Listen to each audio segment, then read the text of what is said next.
الحمد لله وكفى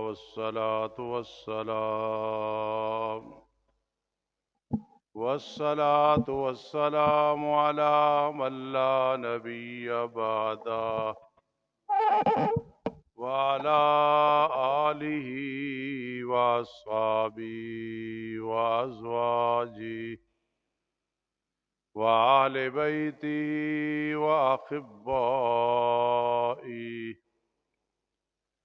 أما بعد فأعوذ بالله من الشيطان الرجيم.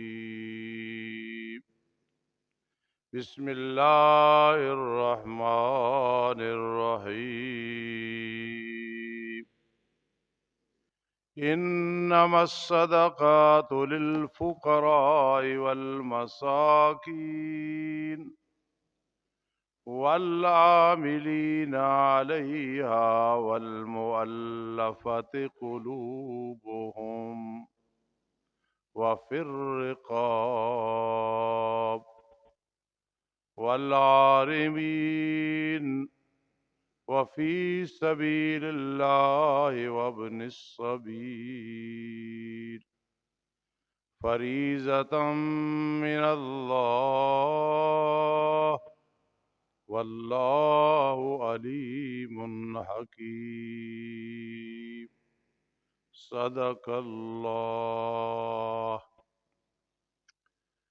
قال النبي صلى الله تعالى عليه وسلم: حسنوا أموالكم بالزكاة، أو كما قال النبي صلى الله تعالى عليه وسلم.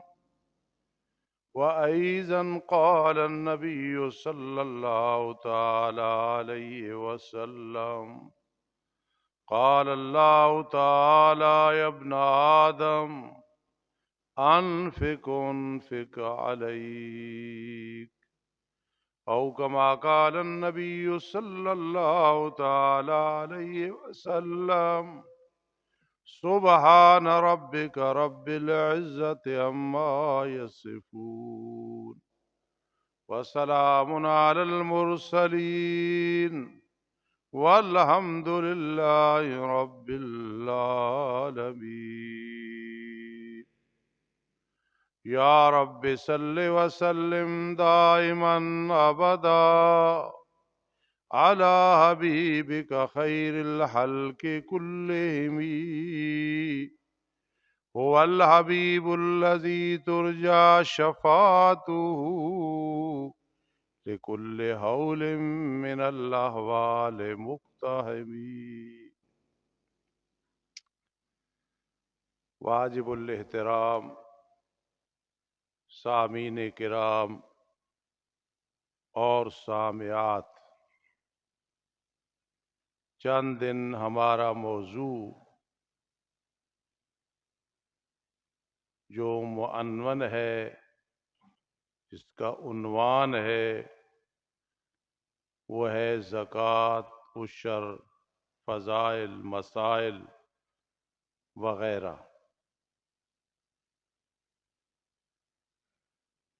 سن 2 ہجری میں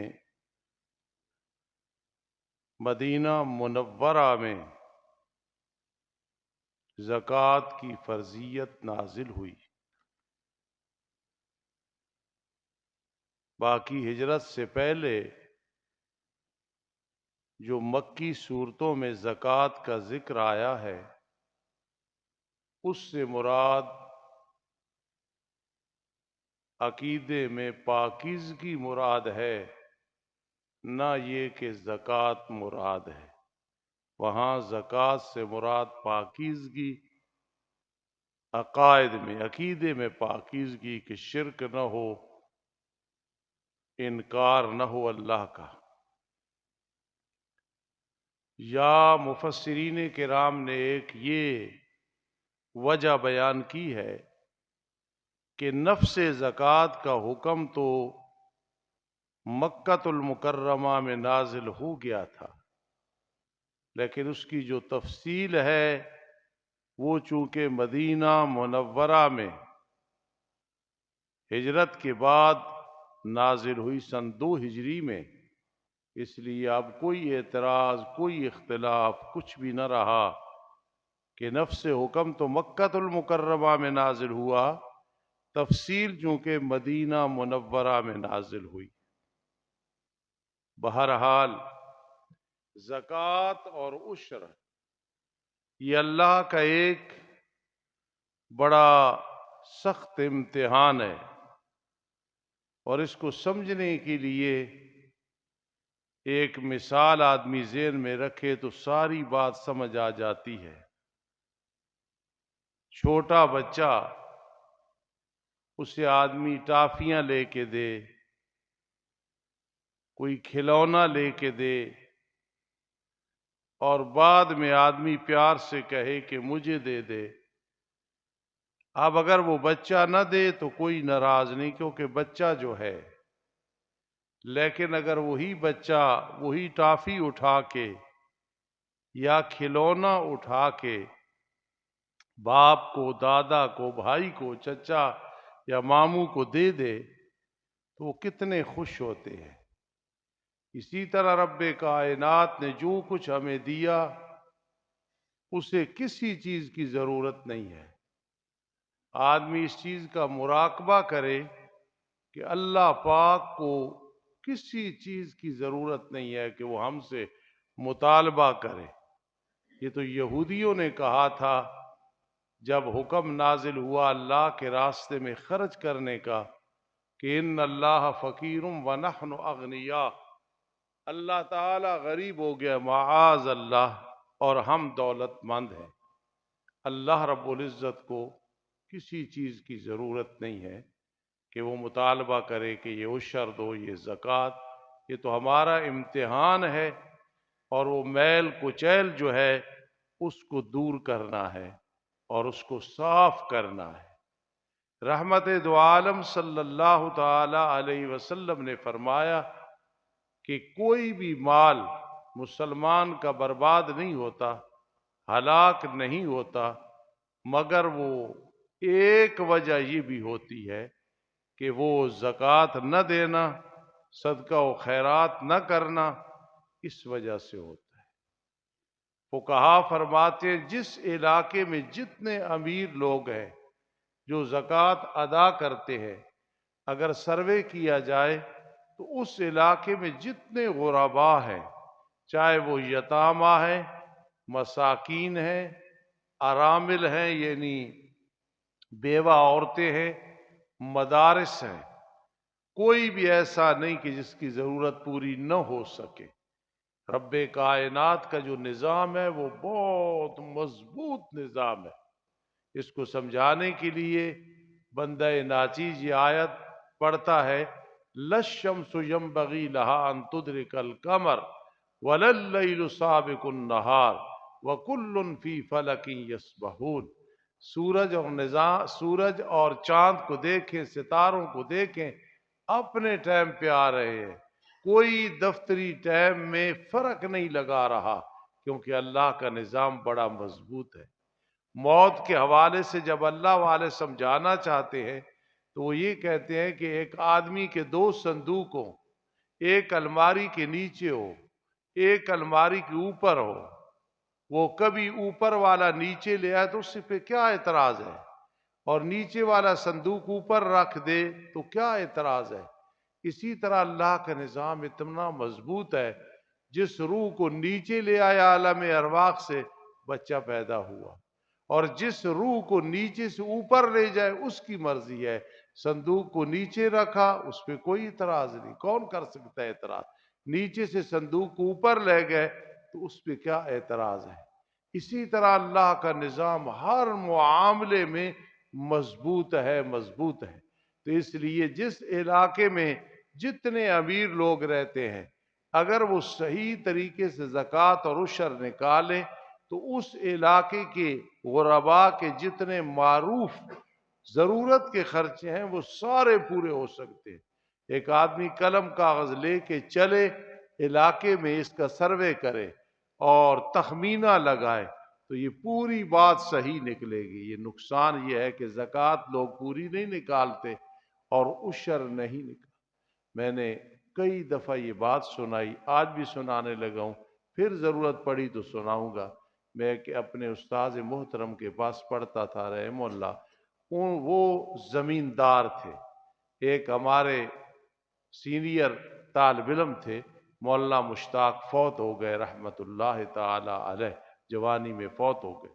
وہ عشر نکال رہے تھے استاذوں کے غلے کا، میں وہاں جا کے کھڑا ہو گیا، تو میں ابھی بالکل یہ سمجھو نورانی قاعدہ پڑھتا تھا، کریمہ پڑھتا تھا، تو میں نے سوال کیا کہ مولوی صاحب اتنی کیوں احتیاط؟ انہوں نے کہا استاذوں نے کہا ہے ایک دانے کا فرق نہ لگے، میں عشر تول رہا ہوں، تو جا اپنا کام کر۔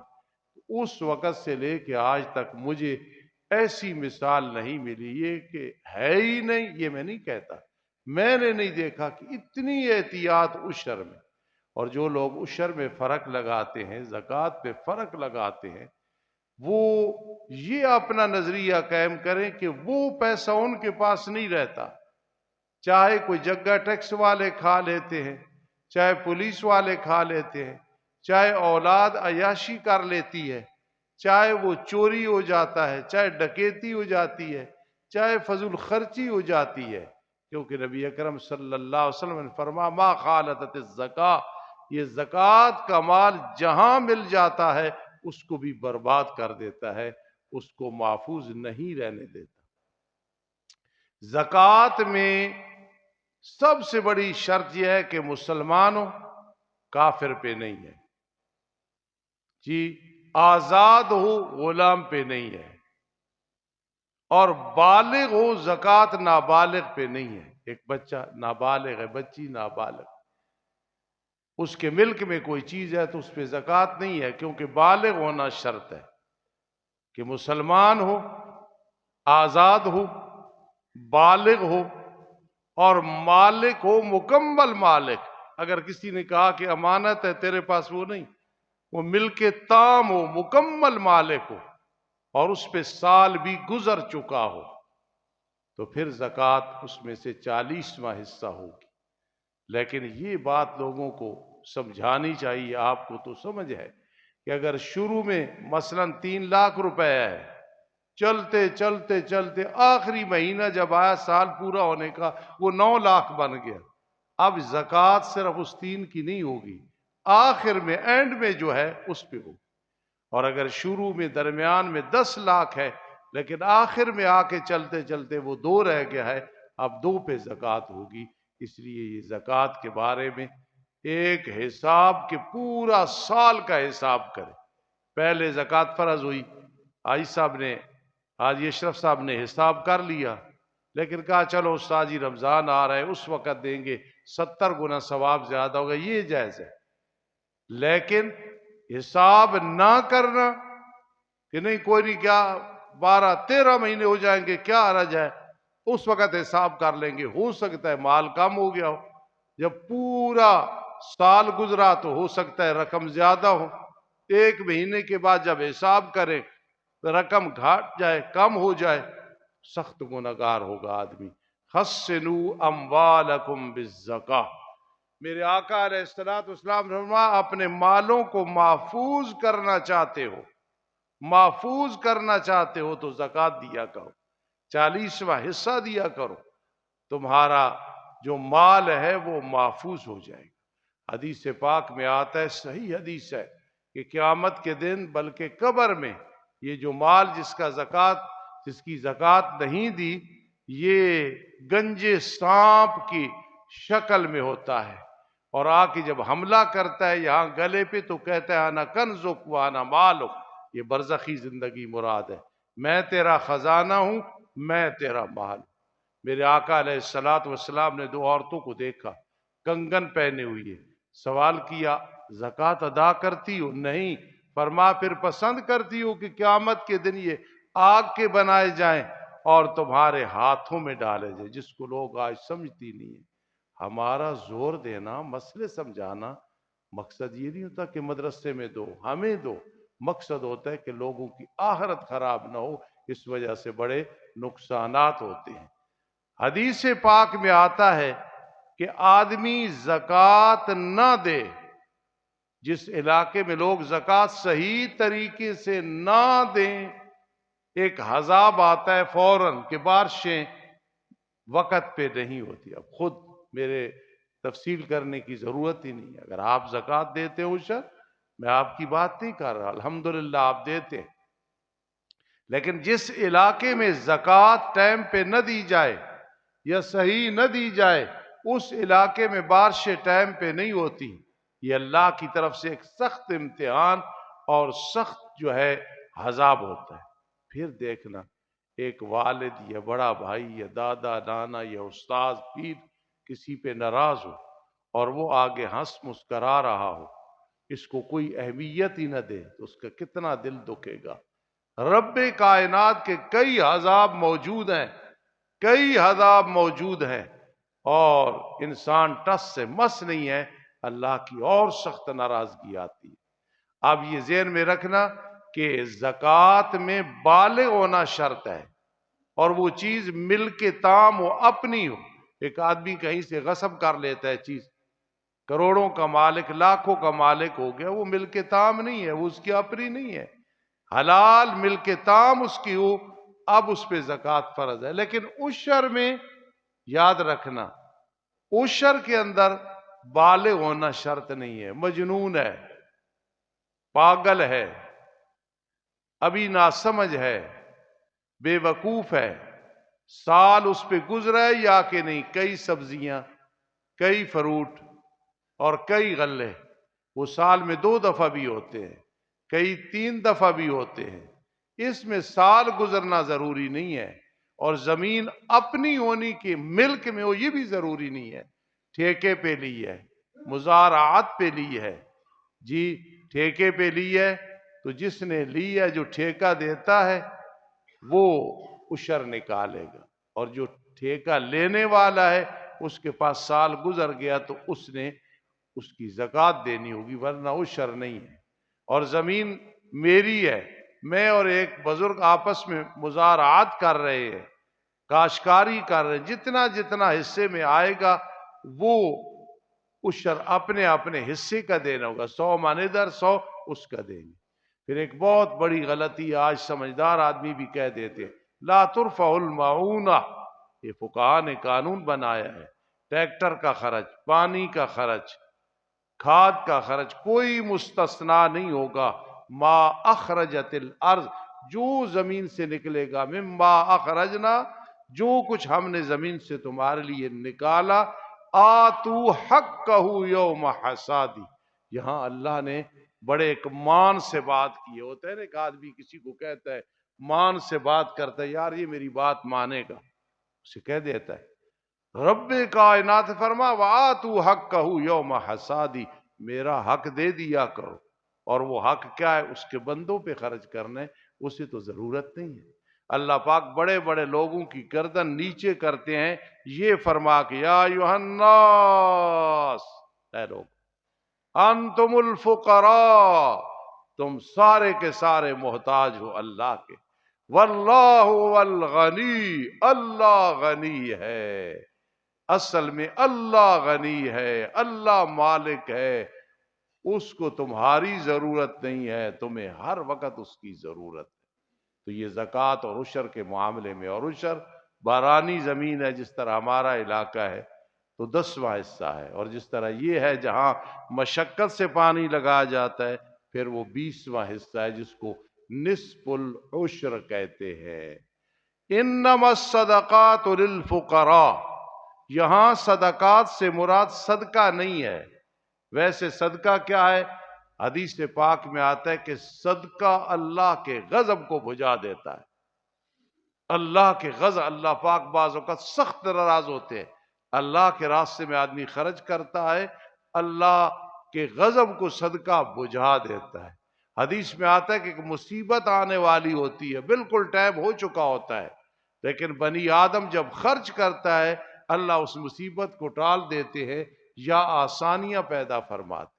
حدیث پاک میں آتا ہے کہ ایک دوسرے کے دل کو خوش کرنا ہے، گفٹ دیا کرو، ہدایہ اور تحفے دیا کرو. اور اگر بیماریوں کو ٹالنا ہے تو صدقہ و خیرات زیادہ کیا کرو، جس کی وجہ سے اللہ پاک تمہیں بیماریوں سے پریشانیوں سے نجات عطا فرمائیں۔ اللہ کتنے پیار سے فرماتے ہیں۔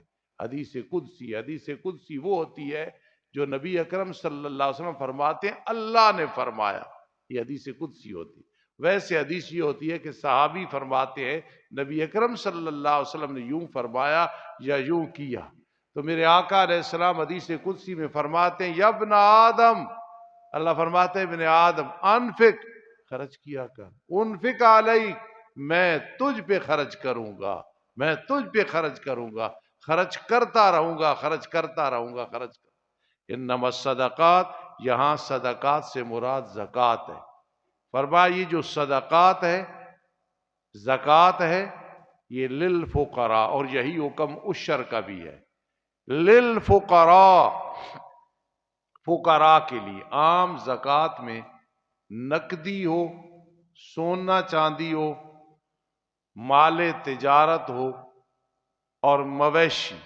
مویشی کا ذکر عام نہیں کیا جاتا کیونکہ یہ کم واقع ہوتا ہے۔ اس میں بکریاں ہیں تو کم از کم 40، گائے ہے، بھینس ہے کم از کم 30، اونٹ ہے کم از کم 5، اس لیے اس پہ زور نہیں دیا جاتا۔ ورنہ جب بھی نام لیا جائے نقدی کہ سونا چاندی اس کا نصاب ہو، اتنے پیسے ہوں، سال گزر چکا ہو، 52.5 تولے کم از کم چاندی کی قیمت ہو جی۔ اور اسی طرح تجارت کا جو مال جو تجارت میں چل رہا ہے، اصل مال اس پہ، اور جو ساتھ نفع ہے چاہے سال نہیں گزرا، وہ مراد ہے۔ اور مویشی بھی ہیں، لیکن مویشیوں کا نام اس لیے نہیں لیا جاتا کہ یہ نادر الوقوع ہے، کم یہ واقع ہوتا ہے، اس لیے نہیں۔ پھر ایک سوال ہوتا ہے کہ سونا چاندی جس طرح کپڑے ہیں، چاہے 20 سوٹ ہیں، وہ اپنی جگہ فضول خرچی ہے، جوتیاں ہے جتنے جوڑے ہیں ان پہ جب زکوٰۃ نہیں، تو جو زیور استعمال ہوتا ہے اس پہ کیوں زکوٰۃ ہے؟ اس کا جواب فقہا نے دیا رات میں تقریباً 1:30 بجے۔ یہ مسئلہ بدائع الصنائع، بہت بڑی فقہ کی کتاب ہے، ہمارے مدرسے میں ہے الحمدللہ، اس میں میں دیکھ رہا تھا، بہت فتاوے کی کتاب ہے، کہ سونا چاندی پہ جب کوئی اعتراض کرے کہ یہ تو استعمال کی چیز ہے، تو گھڑی ہے انسان کے پاس، موٹر سائیکل ہے استعمال کے لیے، حتیٰ کہ کار ہے، اس پہ نہیں ہے، تو بھائی اصلاً سونا چاندی کاروبار کے لیے ہے، اصلاً چاہے استعمال کرے نہ کرے زکوٰۃ تو ہے اس پہ جب سال گزر جائے۔ لیکن یہ نہ کہو کہ سونا چاندی استعمال کر رہی ہے ماں بہن پھر کیوں زکوٰۃ ہے، اصلاً وہ ہے بڑھنے کے لیے، تجارت کے لیے ہے۔ اللہ نے اجازت دی ہے تو عورتیں استعمال کرتی ہیں، وہ پھر بھی اللہ کی حکمت ہے، قرآن میں بیان کیا من الذہب والفضہ، سونا اور چاندی اگر زکوٰۃ ادا نہ کی، ان کی تختیاں بنا کے فتقوا بہا جباہم وجنوبہم، چہرے اور پہلوؤں کو جو ہے داغا جائے گا، اور ساتھ کہا جائے گا ہاذا ہاذا ہاذا ما کنزتم لانفسکم، یہ وہ ہے جو تم نے اپنی جانوں کے لیے خزانہ جمع کیا تھا۔ انما الصدقات للفقراء، فقراء فقیر کی جمع ہے۔ فقیر کہتے ہیں جس کے پاس کچھ بھی نہ ہو وہ فقیر ہے۔ اگر ابھی بھی بات نہیں سمجھے، کیونکہ چند دن اسی پہ انشاءاللہ یہ موضوع چلے گا تو سمجھنے کی کوشش کرنا۔ فقیر کہتے ہیں جس کے پاس کچھ نہ ہو، والمساکین، اور مسکین کہتے ہیں ہو لیکن ضرورت پوری نہ ہو۔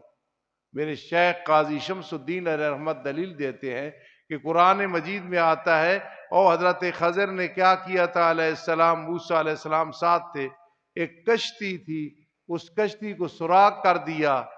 حکمت یہ تھی کہ آگے بادشاہ جتنی کشتیاں تھیں ان کو اپنے قبضے میں لے رہا تھا۔